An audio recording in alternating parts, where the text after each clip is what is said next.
5, 4, 3, 2, 1, 0.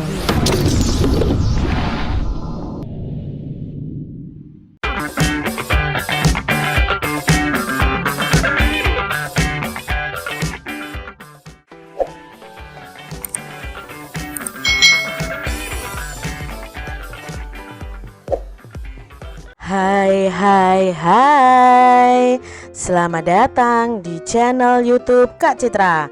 Apa kabar adik-adik semuanya? Kak Citra berharap kalian dalam keadaan yang baik, sehat dan siap untuk belajar ya. Hari ini kita akan belajar bersama-sama untuk mata pelajaran tematik kelas 2. Kita belajar di tema 4, hidup bersih dan sehat, subtema 4, hidup bersih dan sehat di tempat umum, pembelajaran yang ketiga. Mari adik-adik kita belajar dengan penuh semangat ya. Adik-adik, Dayu dan Ibu berbelanja ke pasar. Dayu senang menikmati suasana pasar.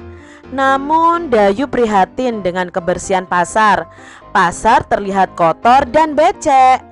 Ini adalah percakapan antara Ibu dan Dayu. Bu, mengapa sampah dan barang bekas ini dibiarkan menumpuk? Pasar jadi kotor dan bau kan, Bu? Betul, Nak. Banyak pengguna pasar yang kurang memperhatikan kebersihan. Pasar menjadi tercemar. Pengunjung bisa saja sakit. Misalnya sakit gatal pada kulit. Sudah seharusnya kita peduli lingkungan, jawab Ibu.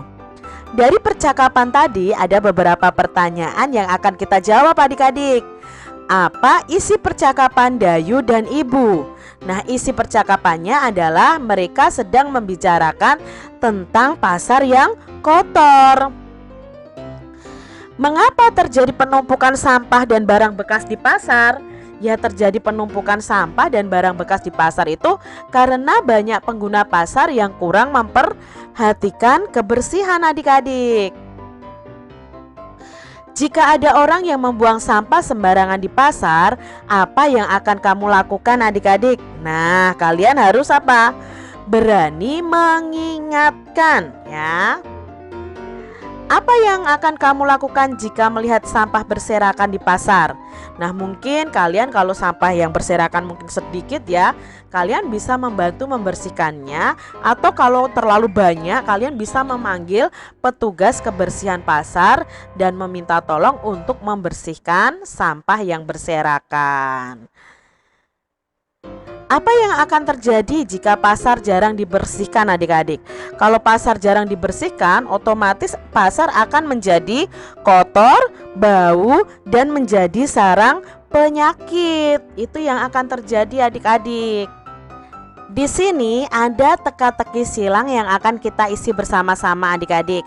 Ada pertanyaan yang mendatar dan menurun. Nah, yuk kita cari tahu bersama-sama. Sekarang satu mendatar, berarti satu mendatar yang ini nih adik-adik. Ternoda dan kotor. Apa itu ternoda dan kotor? Itu pengertian dari kata apa? Nah, ternoda dan kotor itu adalah makna dari kata tercemar ya. Lalu yang kedua menurun, berasa sangat geli pada kulit. Ada 5 kotak berarti ada 5 huruf, tengah-tengahnya T. Nah, apa ya adik-adik ya? Ya, gatal ya. Lalu pertanyaan ketiga menurun, berasa tidak nyaman di tubuh karena sesuatu, misalnya demam, flu dan sebagainya. Ya, sakit adik-adik. Itu tadi pengertian dari kata tercemar, gatal, dan sakit. Di sini ada bacaan pasar yang kotor menjadi sarang penyakit. Pasar yang kotor akan menjadi sarang penyakit. Sampah yang dibiarkan berserakan membuat lingkungan kumuh. Ketika hujan turun, tanah akan berlumpur dan becek. Jika lumpur mengenai kulit, sampah akan mengakibatkan gatal-gatal. Pasar yang kotor tentu ada penyebabnya. Pasar kotor karena kurangnya kesadaran pengguna pasar menjaga kebersihan. Pedagang dan pembeli banyak yang membuang sampah sembarangan. Sudah seharusnya kita peduli kebersihan lingkungan. hidup bersih itu sehat. Jadi adik-adik, mari kita jaga kebersihan itu dimanapun tempatnya. Ini di pasar, di rumah, di sekolah, di jalan raya, dan sebagainya. Ciri pasar yang tidak bersih adalah ada sampah yang berserakan dan bau adik-adik. Debu-debunya tidak dibersihkan, selokannya mampet, banyak air tergenang ya. Dari gambar ini kita jadi tahu bahwa pasar yang tidak bersih ciri-cirinya seperti ini adik-adik. Terdapat banyak toko yang berjejer di pasar. Setiap toko menjual barang yang berbeda. Dayu dan ibu menuju toko yang menjual bahan keterampilan. Mereka membeli manik-manik. Manik-manik itu dapat dibuat menjadi hiasan, misalnya kalung, gelang, bros, gantungan kunci, dan hiasan tempat tisu. Nah, ini adalah contoh benda-benda yang terbuat dari manik-manik. Bagus-bagus ya adik-adik ya, ada dompet, tempat minuman, lalu ada gantungan kunci ya. Di sini ada tempat snack, bisa juga tempat tisu dan lain sebagainya.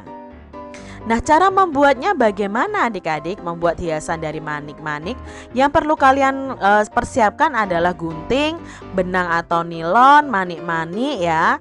Jika manik-manik tidak ada, dapat digunakan benda yang lain, misalnya sedotan begitu ya.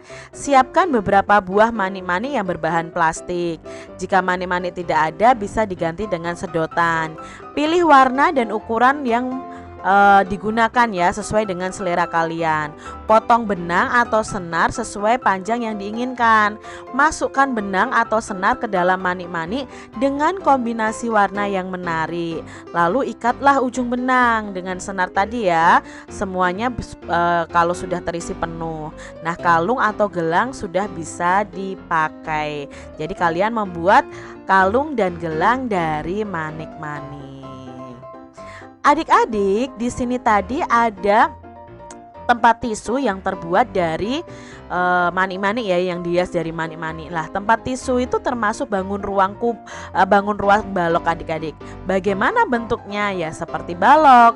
Benda ini berbentuk balok. Balok merupakan contoh bangun ruang. Masih ingatkah adik-adik tentang rusuk, sisi, dan titik sudut pada bangun ruang? Nah, di sini Kak Citra mau mengingatkan lagi tentang letak titik sudut, sisi, dan rusuk. Titik sudut itu pertemuan antara beberapa garis ya di sini ya, dalam bangun ruang ini. Jadi ujungnya ya, pojokannya itu namanya titik sudut. Lalu sisi itu termasuk dalam bidangnya, rusuk itu termasuk dalam garisnya. Nah, di sini Kak Citra lingkari yang termasuk titik sudutnya adik-adik ya. Ini yang termasuk titik sudut.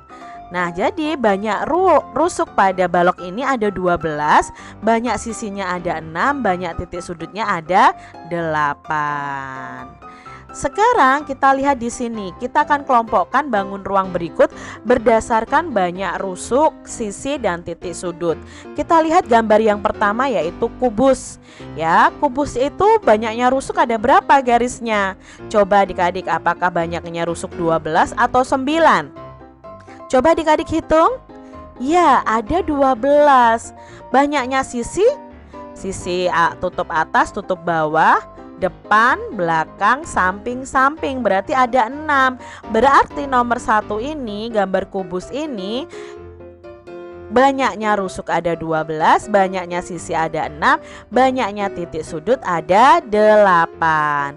Sekarang kita lihat gambar nomor 2. Nah, ini prisma segitiga ya adik-adik ya. Nah, di prisma segitiga ini ada berapa rusuknya? Kita hitung. 1, 2, 3. Lalu 4, 5, 6, 7, 8, 9. Apakah banyak sisinya 5? Iya. Sisi tutup depan, tutup belakang, samping kanan, samping kiri, dan bawah. Berarti ada 5. Nah, titik sudutnya ada 6. Nah, bangun datar berikutnya adalah balok. Nah, balok tadi sama dengan kubus, maka banyak rusuk, sisi, dan titik sudutnya juga sama. Nomor 4 sudah. Nomor 5 ini bangun datar bangun ruang prisma segitiga. Berarti prisma segitiga ini banyak rusuknya ada berapa? Ya, ada 9. Lalu banyaknya sisi? Sisi 1, 2, atas, bawah, belakang. Berarti ada 5. Banyaknya titik sudut ada 6. Itu tadi mengelompokkan bangun datar berdasarkan banyak rusuk, sisi, dan titik sudutnya. Demikian tadi adik-adik pembahasan kita di tema 4, subtema 4, pembelajaran yang ketiga. Semoga video pembelajaran ini bermanfaat untuk adik-adik semuanya. Dan sampai jumpa lagi di video pembelajaran Kak Citra selanjutnya. Tuhan memberkati. Jangan lupa tekan tombol subscribe, lalu tekan loncengnya, tekan juga tombol like, lalu share ke media sosial kalian. Jangan lupa untuk ikuti media sosial Kak Citra. Terima kasih.